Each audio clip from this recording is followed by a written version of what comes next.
இயேசு கிறிஸ்துவின் இணையற்ற நாமத்தில் என் உள்ளங்கைகளில் உன்னை வரைந்திருக்கிறேன் என்கிற ஆண்டவர் கொடுத்த வாக்கு தத்தத்தோடு கூட சேர்ந்து கிறிஸ்துவில் விசுவாச ஊழியங்களின் சார்பில் உங்கள் அனைவருக்கும் என்னுடைய அன்பான வாழ்த்துதல்களை தெரிவித்துக் கொள்கிறேன். இன்றைய நாளுக்கான கோல்டன் ஆப்பிள் ஆகாய் தீர்க்கதரிசியின் புஸ்தகம் 2ஆம் அதிகாரம் 23ஆம் வசனம். உன்னை முத்திரை மோதிரமாக வைப்பேன் என்று கர்த்தர் சொல்லுகிறார். இந்த செய்தியின் தலைப்பு உன்னை முத்திரை மோதிரமாக வைப்பேன். ஆண்டவரை நம்புகிற பிள்ளைகளை, ஆண்டவருக்காக ஊழியம் செய்கிற பிள்ளைகளை, ஆண்டவருக்காக கொடுக்கிற பிள்ளைகளை, ஆண்டவருக்கு பிரியமாக நடக்கிற பிள்ளைகளை உயர்ந்த ஸ்தானத்திலே வைத்து அழகு பார்க்கவே நம்முடைய ஆண்டவர் விரும்புகிறார் என்பதற்கு இந்த வார்த்தைகள் தான் முக்கியமான ஒரு சாட்சியாகும். அது என்னவென்றால், ஆண்டவர் நம்மை முத்திரை மோதிரமாக வைப்பேன் என்று வாக்குத்தத்தம் கொடுக்கிறார். முத்திரை மோதிரம் என்பது எல்லோரிடத்திலும் இருக்காது.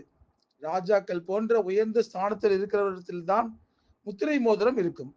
அப்படிப்பட்ட விசேஷமான முத்திரை மோதிரத்தை கலற்றி அது யோசேப்பின் கையிலே போட்டு வெள்ளிய வஸ்திரங்களை அவனுக்கு உடுத்தி பொன் சரப்பணியை அவன் கழுத்திலே தரித்து தன்னுடைய அரசாங்கத்திலே உயர்ந்த ஸ்தானத்திலே வைத்து யோசேப்பை அனைவரும் பணிந்து கொள்ளுங்கள் என்று எல்லா ஜனங்களுக்கும் ஆணையிட்டு எகிப்து தேசம் முழுமைக்கும் யோசேப்பை அதிகாரியாகவும் பார்வோன் உயர்த்தினான். யோசேப்புக்கு கிடைத்த இந்த அடுக்கடுக்கான அதிகாரங்களுக்கும் பெருமைக்கும் காரணமாக பின்னணியில் இருந்தது யார் தெரியுமா? நம்முடைய ஆண்டவர் தான். ஆண்டவர் யோசேப்போடு கூட இருந்தார். கர்த்தர் யோசேப்போடு கூட இருக்கிறார் என்றும் அவன் செய்கிற யாவையும் கர்த்தர் வாய்க்க பண்ணுகிறார் என்றும் அவன் எஜமான் உட்பட அவன் கூட இருக்கிற அனைவரும் தெரிந்து கொண்டார்கள். இப்பொழுது கர்த்தர் யோசேப்போடு கூட ஏன் இருந்தார் என்பதையும் யோசேப்புக்கு ராஜாவின் முத்திரை மோதிரம் எப்படி கிடைத்தது என்பதையும் ஆராய்ச்சி செய்து பார்ப்பது நம்முடைய ஆவிக்குரிய வளர்ச்சிக்கு மிகவும் முக்கியமான ஒன்றாக இருக்கும் என்று நம்புகிறேன். யோசேப்புக்கு முத்திரை மோதிரம் கிடைத்ததற்கு மிக முக்கியமான ஒரு காரணம் யோசேப்பிடம் காணப்பட்ட தெய்வ பயம்தான். யோசேப்பிடம் இருந்ததினால் தேவனுக்கு விரோதமாய் பாவம் செய்வதற்கு யோசேப்பு விரும்பவில்லை. பாவம் செய்கிற சூழ்நிலை வந்த இடத்திலிருந்து யோசேப்பு ஓடி போனான் என்று வேதத்தில் வாசிக்கிறோம். எல்லோரும் வீட்டை விட்டு யோசேப்பு வெளியே ஓடினான் என்றுதான் நினைப்பார்கள். ஆனால் யோசேப்போ பாவம் செய்ய விரும்பாமல் ஆண்டவரை நோக்கி ஓடினான் என்பதுதான் சரியான ஒரு ஆவிக்குரிய விளக்கம். ஒருவேளை உலக பிரகாரமாக சிறைச்சாலையிலே போடப்பட்டிருக்கலாம். ஆனால் கர்த்தரோ யோசேப்போடு கூட இருந்து அவன் மேல் கிருபை வைத்து சிறைச்சாலை தலைவனுடைய தயவு அவனுக்கு கிடைக்கும்படி செய்தார்.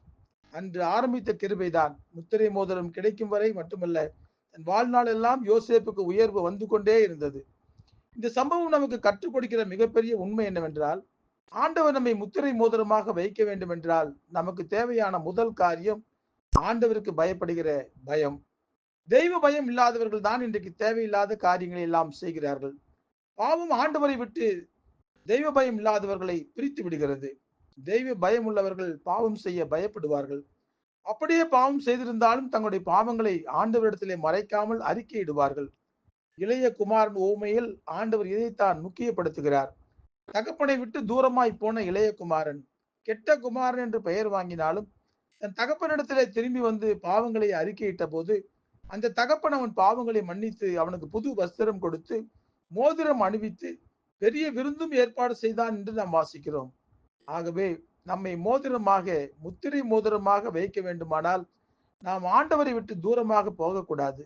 ஆண்டவருக்கு முன்பாக நம்முடைய பாவங்களை அறிக்கையிட்டு ஆண்டவரோடு கூட சேர்ந்து கொள்ள வேண்டும். அதன் பிறகு பாருங்கள், நம்முடைய வாழ்க்கையில் கிடைக்கிற உயர்வை ஆண்டவர் தரும்போது அதை ஒருவராலும் தடுக்கவே முடியாது. ஜெபிப்போமா? அன்புள்ள ஆண்டவரே, நான் உன்னை முத்திரை மோதிரமாக வைப்பேன் என்று நீர் எங்களுக்கு கொடுக்கிற இந்த வாக்கு தத்தத்துக்காக நன்றி செலுத்துகிறோம் ராஜா. எங்களை உயர்வான ஸ்தானத்திலே வைத்து பார்க்க வேண்டும் என்பதுதான் நம்முடைய விருப்பம். அந்த விருப்பத்திற்காக நாங்கள் நன்றி செலுத்துகிறோம் ராஜா.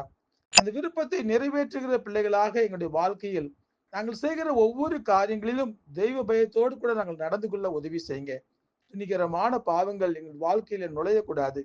உமக்கு பிரியமில்லாத காரியங்களை நாங்கள் செய்யக்கூடாது. பாவம் உமக்கும் எமக்கும் இடையிலே இடைவெளியை உண்டாக்க கூடாது.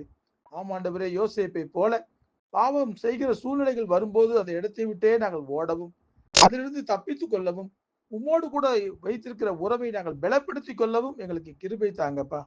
நீர் எங்களோடு கூட இருக்கும் போதுதான் எங்களுக்கு உயர்வு கிடைக்கும் என்பதை நாங்கள் உணர்கிறோம், விசுவாசிக்கிறோம்.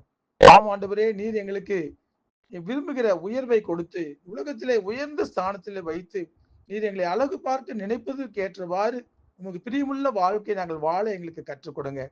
இயேசு கிறிஸ்து என்கிற வல்லமையுள்ள நாமத்திலே ஜெபிக்கிறோம் நல்ல பிதாவே. ஆமேன், ஆமேன்.